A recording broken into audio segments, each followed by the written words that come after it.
Hey guys, this is Control here, and I'm going to be bringing you guys a guide on understanding win conditions.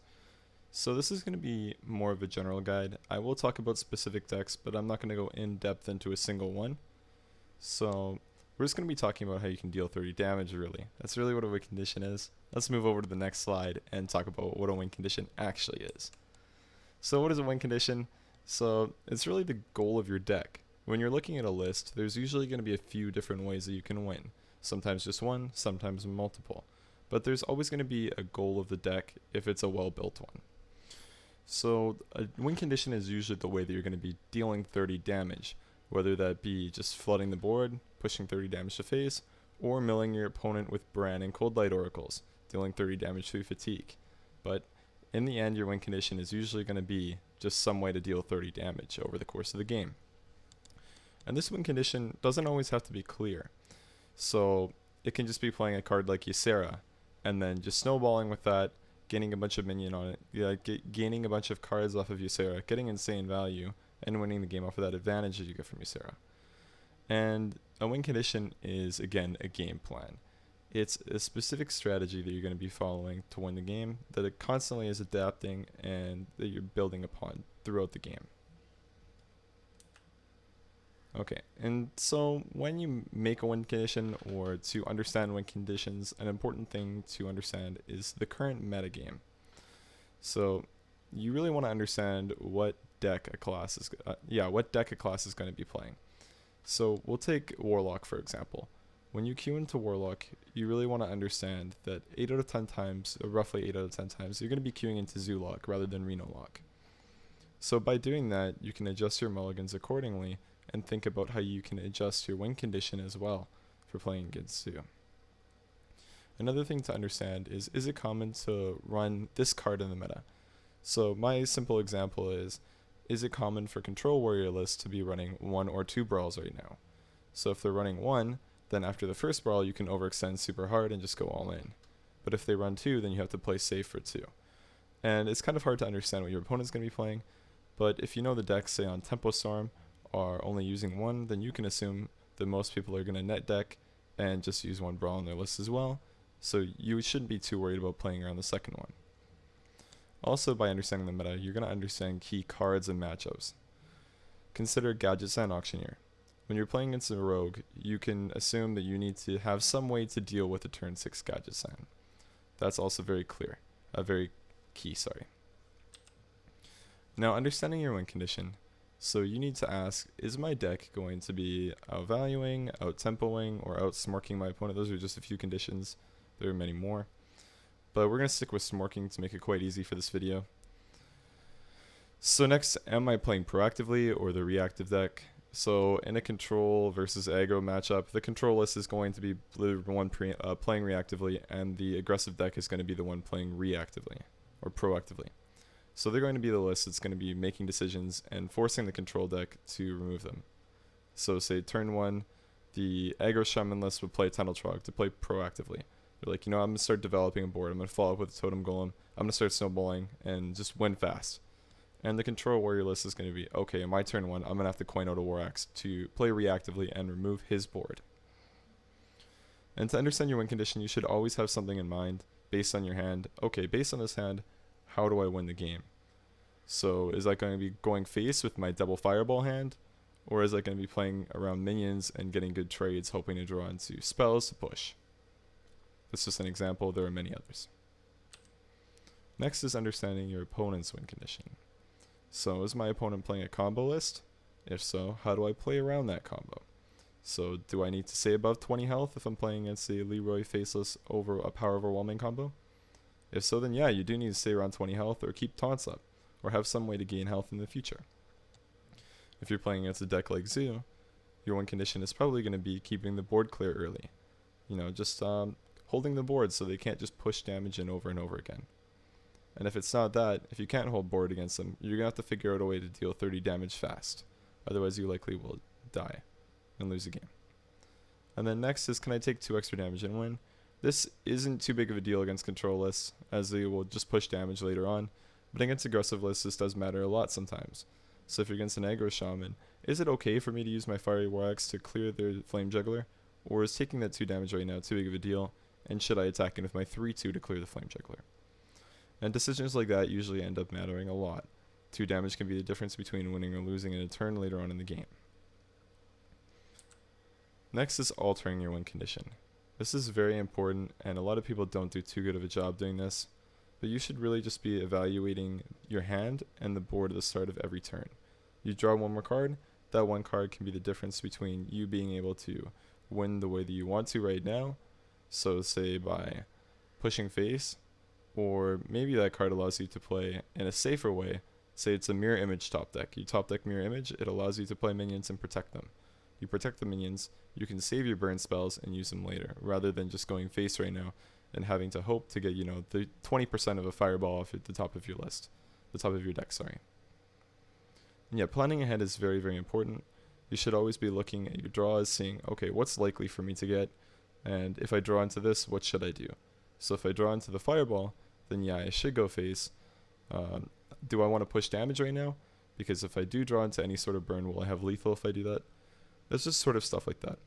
Altering your win condition is important, and you should always be constantly thinking while playing this game. What kind of a card could I draw that would make this differently? If I trade in here, then he'll still have 20 health if I trade. Rather, if I go face, he'll be at 13. Something like that. But again, constantly thinking is really what I want to get people to understand out of this video.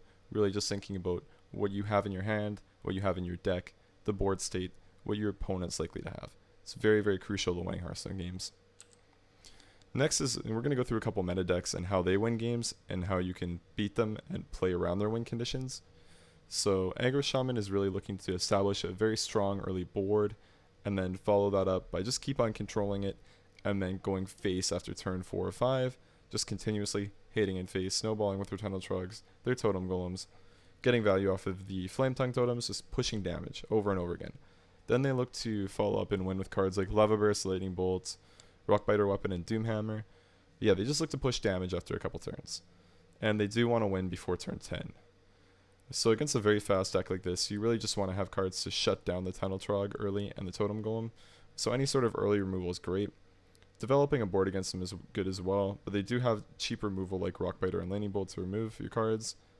So I would say you get the removal early on, just play it. Life gain cards are great against this deck. Taunt cards are great against this deck. Really any way that you can shut them down is great. Also teching in cards like Acidic Swampoos and Harrison Jones are great against them. Again, that's a meta call and will improve your win condition if you queue into Aggro Shamans consistently. Next is Control Warrior. So really what this deck looks to do is just survive. They look to use their cheap removal to just clear your board over and over again. Play a few minions here and there, but really they just want to be removing your cards early on. So this specific list looks to win with cards like N'Zoth and Ysera late game, and Grommash as well. They have burst combo with that, or they could also just stall the game out with cards like Jessica Trueheart. So, joke, welcome to the Grand Tournament champion. Nobody likes hearing that on turn 5 with a coin, or just play it on turn 6. And usually, if you're playing an aggressive list and they play that card, it usually just means you do lose the game. As perpetual 4 armor every single turn, it's pretty hard to come back from when your deck has a limited amount of damage. The warrior list does look to end the game with higher end minions again like N'Zoth, Ysera, Grom, just push you out like that. And so a way you can beat this deck is just consistently pressuring them early game. If they have inconsistent draws, they draw a card like Grommash or Ysera in their starting hand, and they don't get the Fiery War Axe, you can just push and push and push, and hopefully end the game like that. If you're playing a more mid-rangey or aggressive deck, that is, you really do just want to pressure them over and over again. Play around their brawls as best as you can, but you can't always do that. And again, you can only play around. So if brawl is going to beat you no matter what, you can't play around it in this matchup.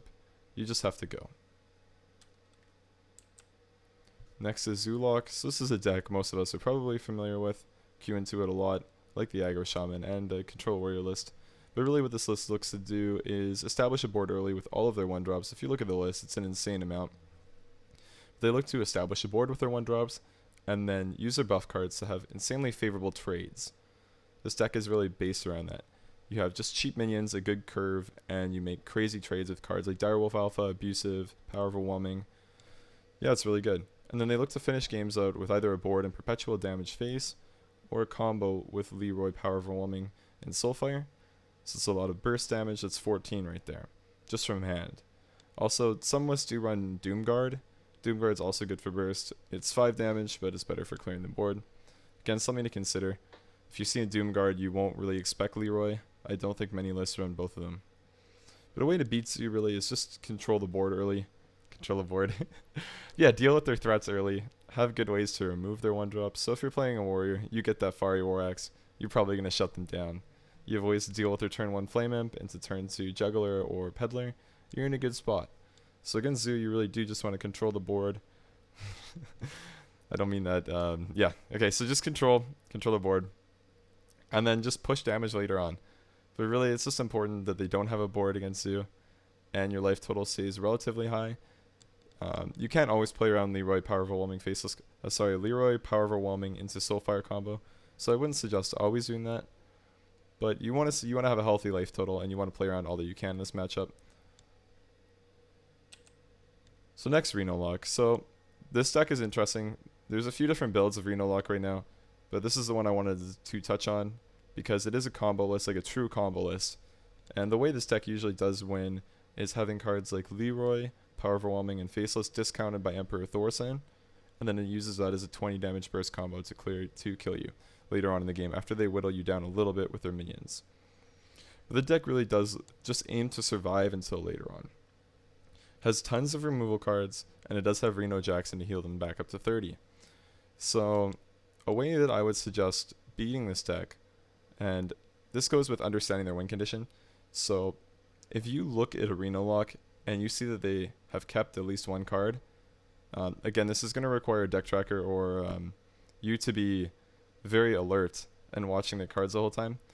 But if you see a Reno Lock has kept a few cards on their hand, and then you can tell through your deck tracker that they've used them all, you can assume that if they haven't drawn too many cards already, that they don't have Reno, and you're fine to just burst. Go face, just push over and over again. That's usually how you're going to beat this deck. If they do get a Reno Jackson off early on, you're usually not going to be in too good of a spot. And again, we're going with the assumption that you are playing an aggressive list as well, as we have with the rest of the video. But you're really just looking to push damage, and you can't play around too much.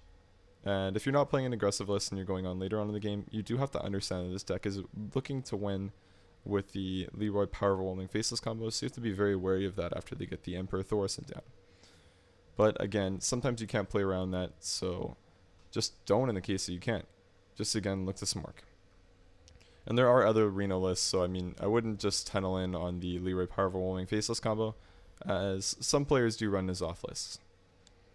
But again, that comes with understanding the meta. You'll see some key cards. Like if you do see a lot of Death Rattle minions, then you can assume that it's a N'Zoth one. But that's back to just understanding the meta. So tying everything up, guys, we talked about what is a win condition. We talked about understanding the meta. We talked about understanding your win condition. We talked about understanding your opponent's win condition. We talked about altering your win condition. And we looked at 4 meta decks. So again, this video probably didn't go over literally everything and probably was missing quite a bit. But just did this all in one go, so it felt really natural when I spoke, so it's not scripted. This is just me talking off the fly with the slides. So I hope you guys enjoyed it. If you have any criticism, feel free to let me know. And again, I do apologize if I stumbled at certain points, which I'm sure I did. And if you enjoyed this video, feel free to follow me on Twitch, Twitter, sub to me on YouTube. So I'd really recommend Twitter. It lets you know whenever I post YouTube videos, and I'll always tweet out before I start streaming. Twitch is great just to see me streaming, and YouTube's always good. So you sub to me on YouTube, you again see all my videos. It'll be sent to your sub box. So feel free to like, comment, subscribe. If you comment, feel free to let me know what you liked about the video, what you didn't like about the video. And regardless, if you're commenting on YouTube, Reddit, I will reply, or YouTube or Reddit, sorry, I will reply to all feedback. Reply to all comments, whether they are positive, negative, or neutral. And yeah, I'll just comment and reply to you guys. So thanks for watching the video, and sorry if it was a bit long or if I missed anything again. But thank you guys very much for watching, and have a good afternoon, evening, or morning.